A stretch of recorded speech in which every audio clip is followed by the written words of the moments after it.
তো ডাঁটা আলুর চচ্চড়ি করতে আমি প্যানে প্রথমে একটু তেল নিয়ে নেব, তারপর এক এক করে উচ্ছেগুলো সব কেটে রেখেছি ভেজে নেব হালকা লবণ দিয়ে। তো আমি আমার মতো করে উচ্ছেগুলো কেটে নিয়েছি, তোমরা তোমাদের মতো করে কাটতে পারবে। লাল লাল করে উচ্ছেগুলো ভাজা হয়ে গেছে, তুলে নেব। ওই একই তেলে শুকনো লঙ্কা, জিরে, তেজপাতা, কালো জিরা ফোড়নের জন্য আমি নিয়ে নিয়েছি।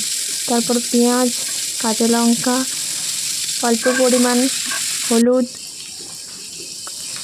দিয়ে তারপর নাড়াচাড়া করে পেঁয়াজ লাল হয়ে আসতেই আলুগুলো দিয়ে নেব। তারপর ঢাকা দিয়ে নেব নাড়াচাড়া করে।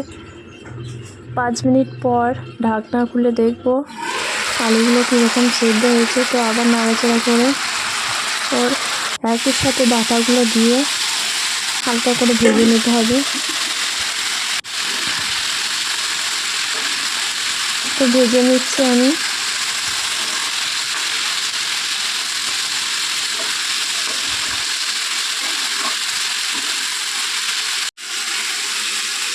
তো এরপর আমি পোস্ত আর সরষে বাটা দিয়ে নেব, খানিক্ষণ মতো নাড়াচাড়া করে তারপর অল্প পরিমাণ আমি গরুর দুধ নিয়ে এখানে দিয়ে নেব। আপনারা চাইলে প্যাকেট দুধও ব্যবহার করতে পারেন। তো ভেজে রাখা উচ্ছেগুলো আমি দিয়ে নেব, তারপর 5 মিনিট মতো নাড়াচাড়া করে ঢাকনা দিয়ে আবার ফুটিয়ে নিতে হবে। তো ওইদিকে আলু আর ডাঁটা সেদ্ধ হতে থাক, আর ওদিকে আমি মাছটা ভেজে নেব। মাছের মাথা দিয়ে ডাঁটার চচ্চড়ি হবে যেহেতু, তো প্যানে আমি পরিমাণ মতো তেল নিয়ে নিচ্ছি। তারপরে মাছের মাথাটা ভেজে পরিমাণ হলুদ আর এদিকে আমি অল্প পরিমাণ চিনি দিয়ে নেবো, আর মাছ ভাজাগুলো ভেঙে ভেঙে দিয়ে দেবো।